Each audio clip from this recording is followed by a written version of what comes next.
everyone. Welcome to But Did You Die with the Jet Sisters. This is episode 19. Wow. I'm Rachel. That's Angie. And we're back, baby. I said that every week. Like, we're not going to be here. Every week. We're back. That's what happens. Sometimes we don't come back for a couple weeks, but we have nothing to do this summer, and it's amazing. Speak for yourself. I mean, whatever. What are you even doing? I literally have a lot of things going on right now. Okay. For example, Figapalooza. Okay. Angie's going to make her friends eat figs. So have fun, everyone. I won't be there. Your invitation is lost in the mail. I would not go. I don't want your figs. I'm having a homegrown fig-based dinner party. You don't want to go? You know what? Stay home. Miss out on the figcella of your lifetime from a real life fig farmer, me. Well, that does sound like a fun summer activity now that summer is here and it's 95 degrees out. I'm over it already. Summer has barely started in Florida and it's horrible. I'm so sad. Technically, I know how you love technicalities. Technically, it's not even summer yet. Summer doesn't technically start until like the third week of June. It's just hell, and it's still spring, if you must know. Yeah. I mean, I believe that. Our pool doesn't work, so everything's going terribly wrong. Is this giving you a preview of what your new house is going to be like without a pool? Are you just a little bit sad? No, I think it's worse when you have the pool and you can't swim in it because I'm just out there with my arms crossed. Like, I mean, your pool just got fixed and it was your job. It's not even clear yet.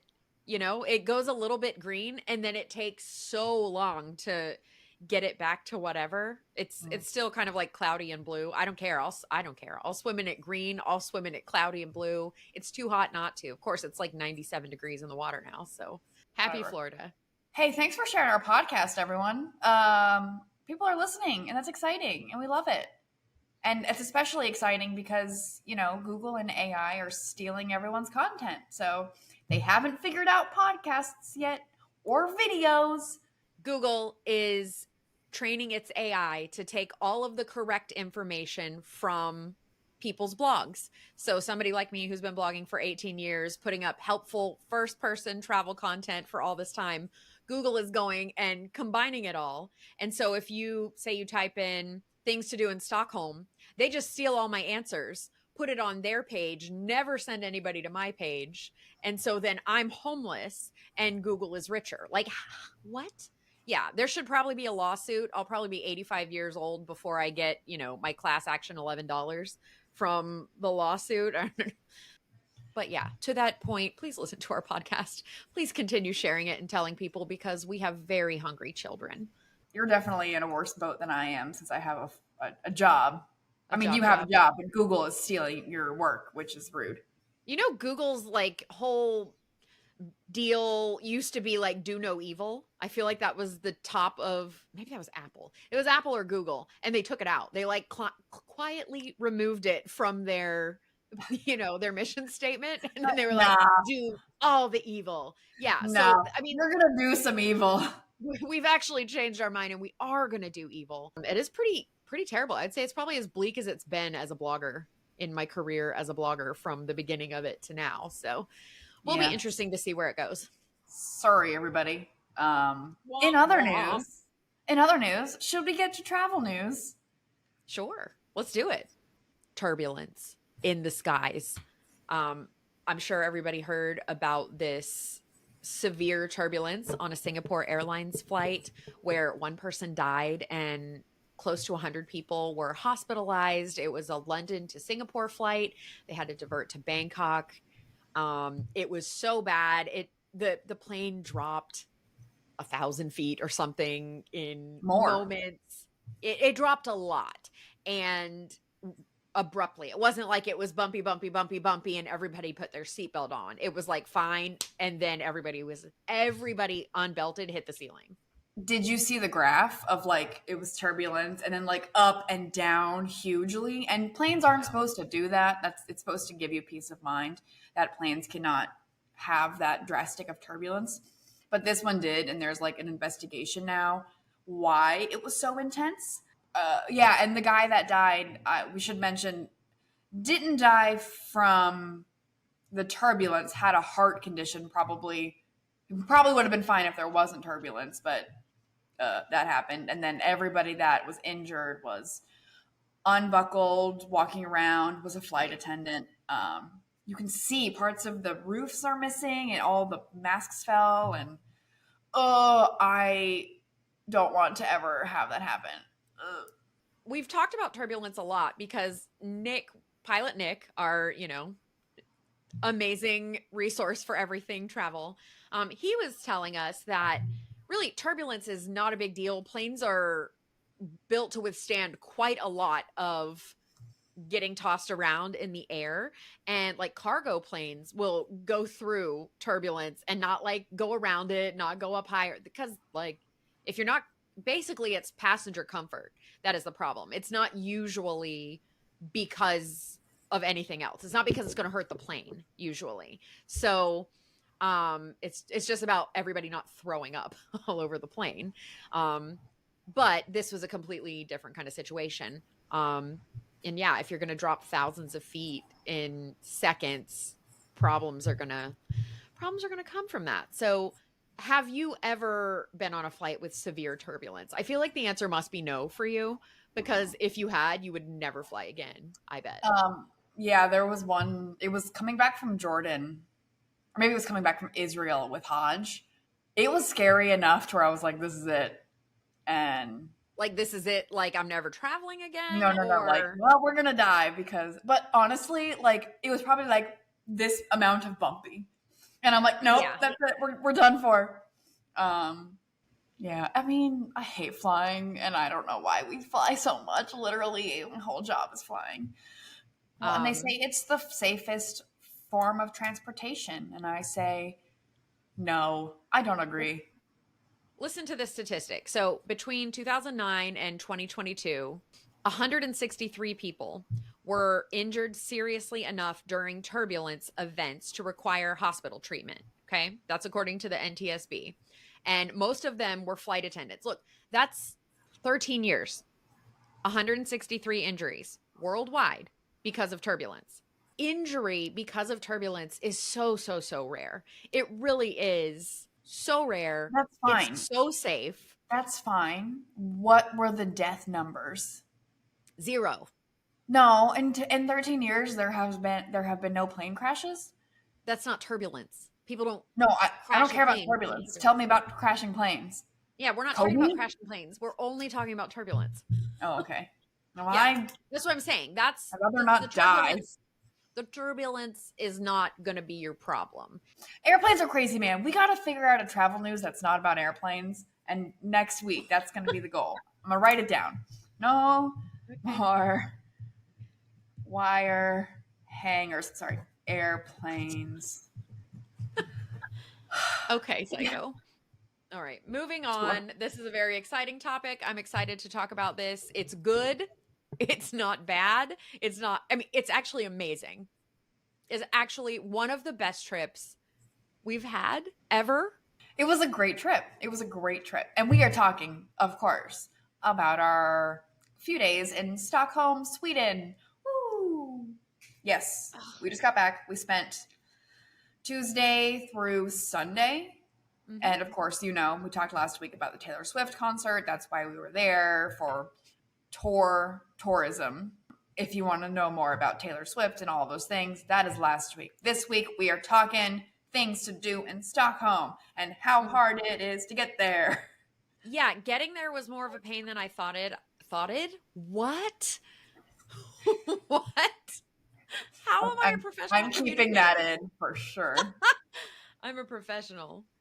I don't know if it was a Florida thing, if it was from where we were coming from. There's just not a lot of airlift, but I got us those tickets, with no idea how to get there, what the plan was. I'm just like very optimistic that every place in the world is so easy to get to. And it was not as easy. Like, we had to fly to Dallas, which, it's so annoying to have to go backwards just to go forward, especially when that means you're on a 10-hour flight instead of a shorter one. But that's what we ended up doing. That was the most cost effective. That's how we could use my my status, which was helpful. We went to Dallas, had to go to Helsinki, then Helsinki to Stockholm. So it was 3 flights. We didn't miss any of the connections on the way there, which was nice, but it did take, I'll connect once and then I'm done. So the 3 planes was crazy. But once we got there, it was beautiful. It was supposed to be cold.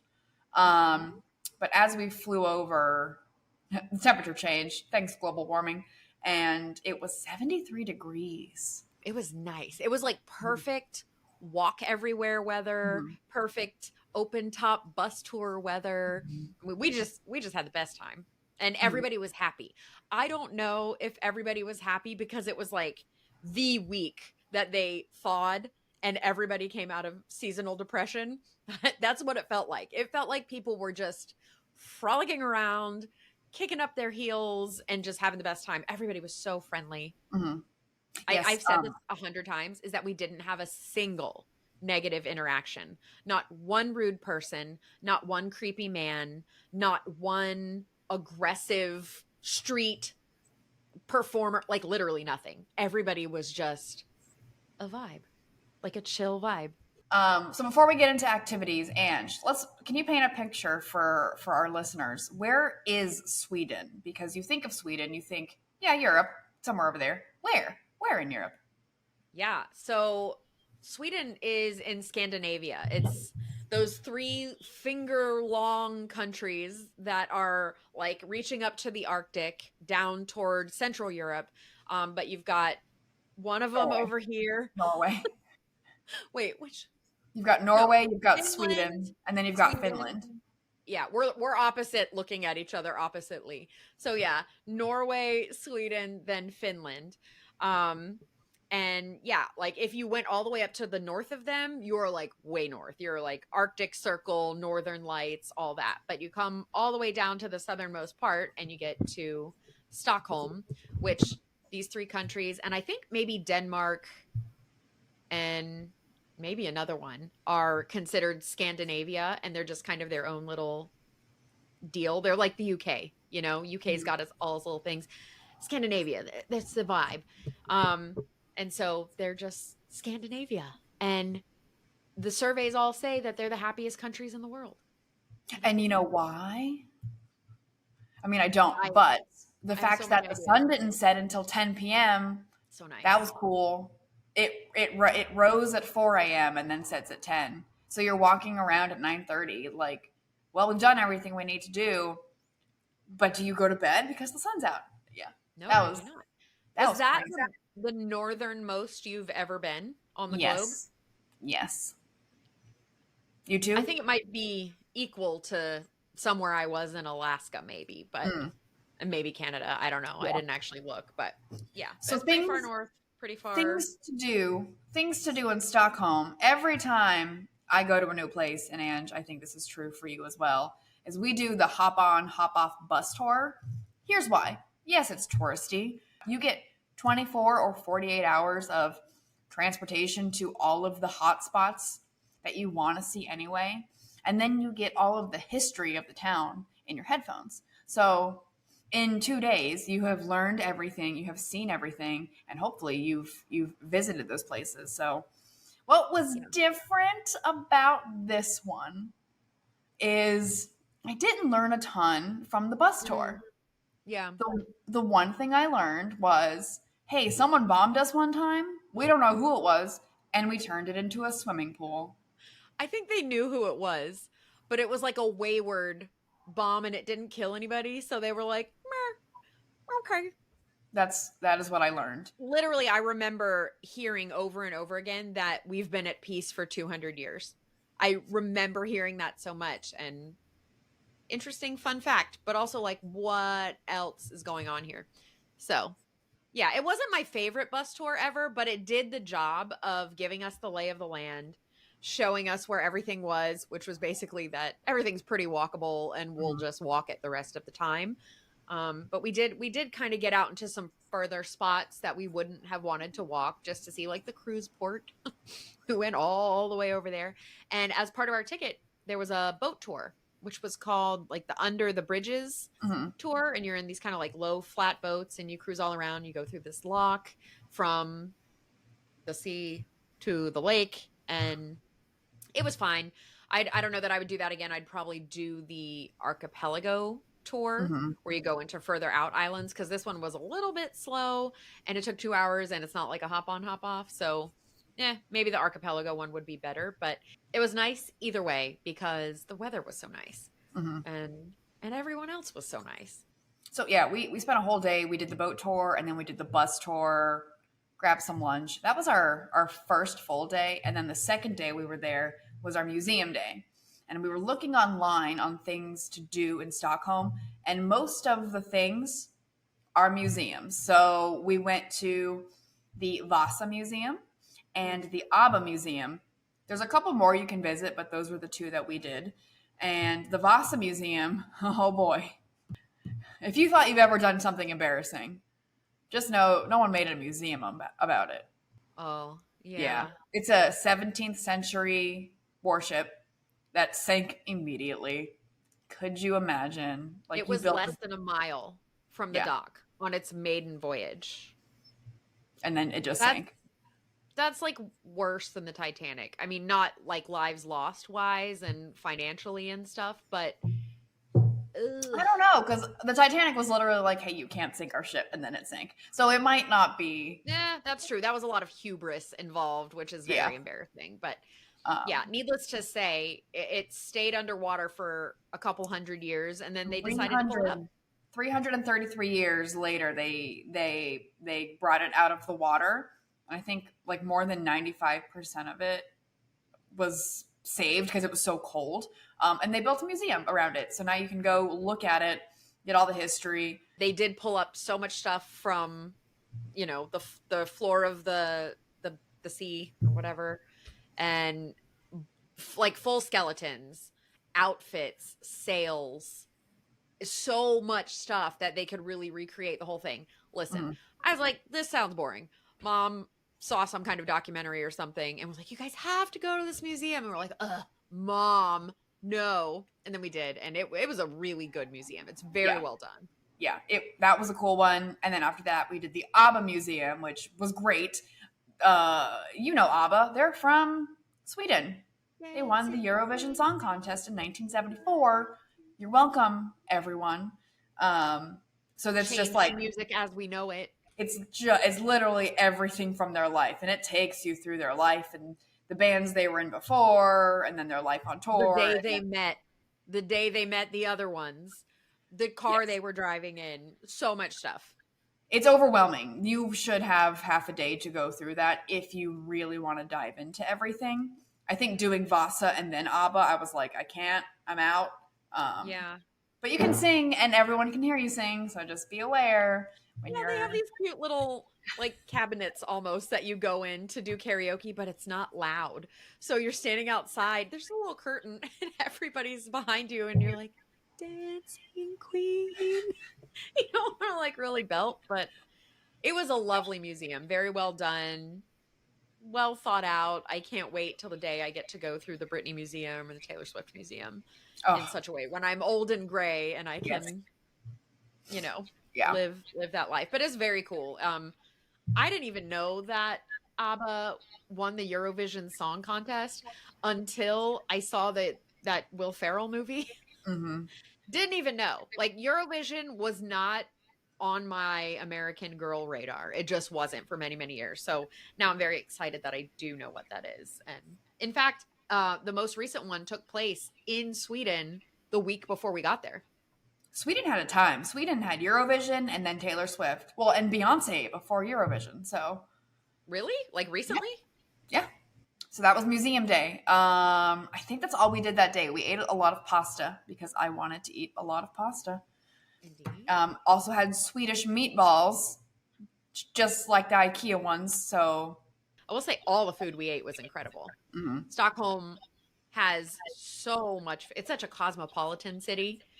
People from everywhere, food from everywhere. Very New Yorky that way. Just anything you could want. And everyone speaks English, so this is a good place to go if maybe this is your first trip Oh my gosh. out of America. Everyone, it's very easy and everyone's very nice. The next day, I think, was all Taylor Swift things. So we made bracelets in the park. Then we went to the concert. So we've already talked about that. And then after Taylor Swift, we got Swedish massages all day. And it was amazing. Where was that place? I want to say it's called the Elite Palace Yes. Hotel and Yes. the Vana Spa.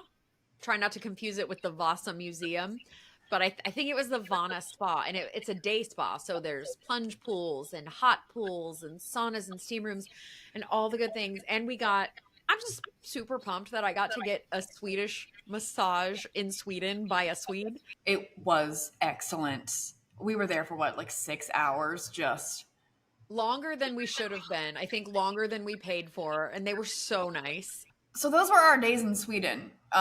You might be thinking you didn't do a ton. Well, we did everything in Stockholm. Really, those we saw the things to see. And then if you want to go back, there are day trips outside of Stockholm. So we didn't do any of those. We didn't have that kind of time. Mm-mm. But there are other things to do Yeah. when you go to Sweden. So just be aware, like look into those things.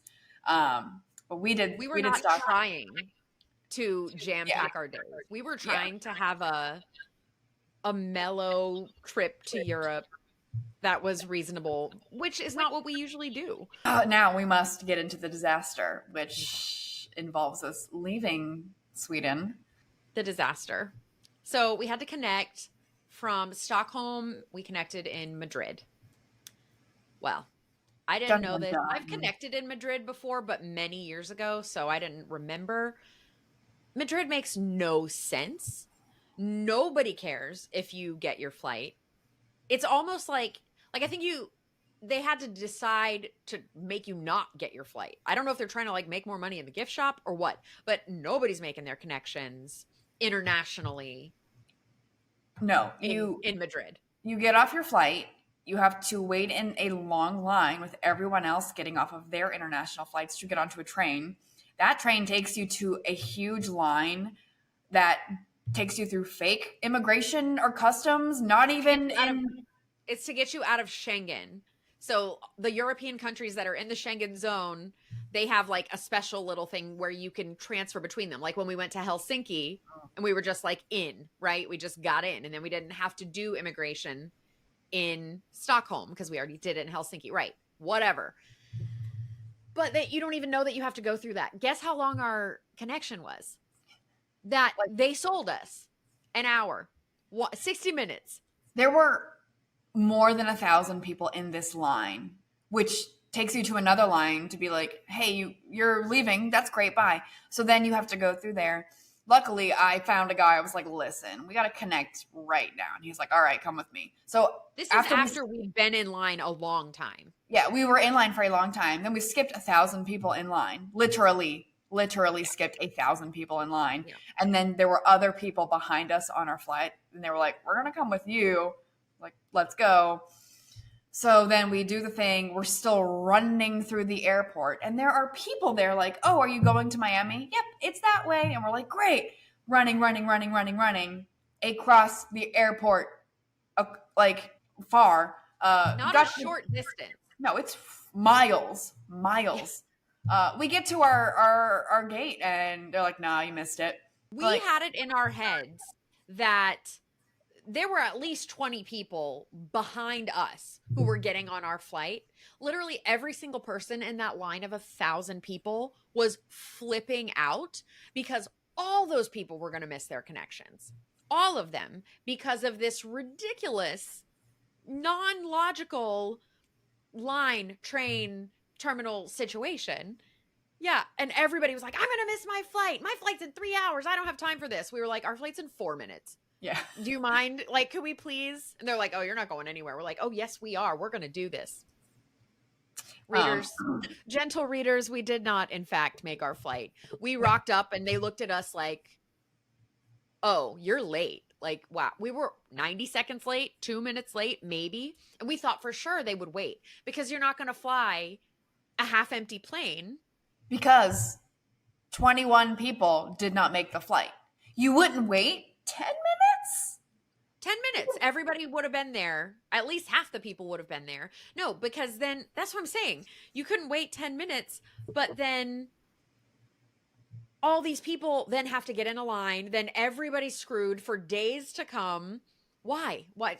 I'm sure there are like legal reasons that you're not supposed to wait, but like, what about people reasons, man? Come on, Iberia, get it together. Yeah, so that was our disaster. The good news is there was another flight that day, like 3 Normally hours there's not. later. Yeah. Yeah. Normally And- there's not another No. Iberia flight to Madrid during the day. So they told us, they said you would have had to wait till the next day. And I guess it would have been our fault because we're not the Flash and we can't run through walls and people and whatever. Like, they are the ones who gave us the 60-minute connection. If we waited in that 1,000-person line, we still may not have even made that second flight. Yeah, I think that's probably right. Freaking Madrid. And then we would have been stuck there overnight.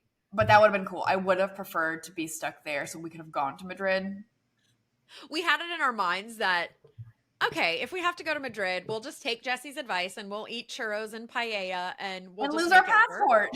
passport. No, not that part of Jesse's advice.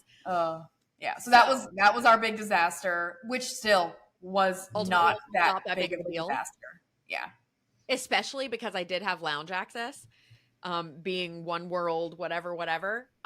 So we got to go eat free lunch. They did give us a voucher, which we didn't end up using, like a food voucher or something. So, but we didn't use it because we went to the lounge. And then we slept. We like laid down in the TV room and slept for an hour or two. And that was great. Nice. That was great. Travel tip is have a longer connection or don't go to Madrid because it's not going to happen. Don't connect to Madrid. I would say avoid Madrid, but also I don't know if you can avoid this kind of tomfoolery in the summer. So a lot of people commented on some of our content saying like, yeah, Charles de Gaulle, CDG, Paris sucks too. And London, the worst. And, basically everywhere you're connecting is stupid and just, I don't know who's running airports, but it's not people who are good at schedules or logistics. So, okay, here's the travel tip. When traveling, don't plan anything the next day because you're going to miss your connection. Things are going to go wrong. So just have a day where if you make it great, you're sleeping. But if you don't, you're not missing anything because I have missed many flights. I have lost my luggage. Not me, airlines. It's just traveling is not easy. Tough people. You got to be tough. It's not. And it's like the fact that our trip was so smooth until we were on our way home.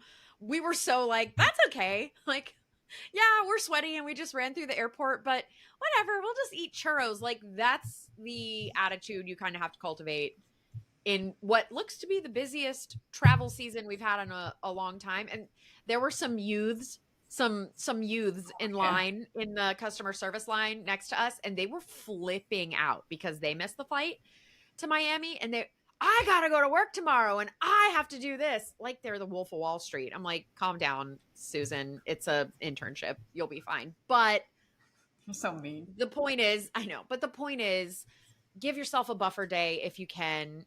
Don't think an hour connection. Like, it's just not going to happen. You can barely do that domestically.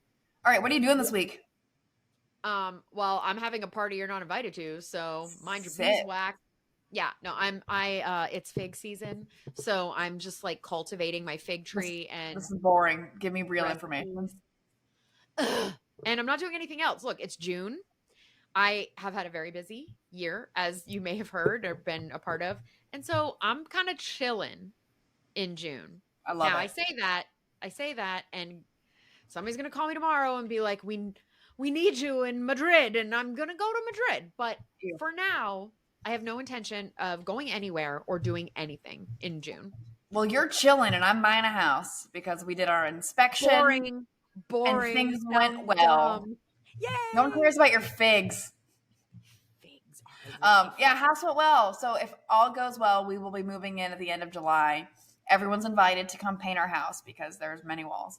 Yeah, everyone's not invited to like enjoy things and get hamburgers. They're invited to come do grunt work. Absolutely. Okay, we've signed mom up. Yeah, mom owes me many, many hours of painting. Many- All right, unhinged sign off. What do you got? Me first? Sure. Shoot. I thought I wrote down more Oh, stuff. I have mine if you're not ready. Okay. Well, that's a wrap, folks. Remember, don't take life too seriously. No one gets out alive anyway. Goodbye. Are you a 78-year-old retired man? That's my dream. I live in the Cotswolds. That's good. Okay. Okay. Are you ready? Yeah. Thanks for being with us, everyone. Have a great week, great start to your summer, and may this summer be anything but cruel. Get it? Cruel Are you a summer. 14-year-old girl? Yes, that's my dream. Hey, everyone. Thanks for listening. That was fun. Definitely go to Sweden. Definitely go to Spain, but just not as a layover. Yeah. And we'll see you next week. Bye.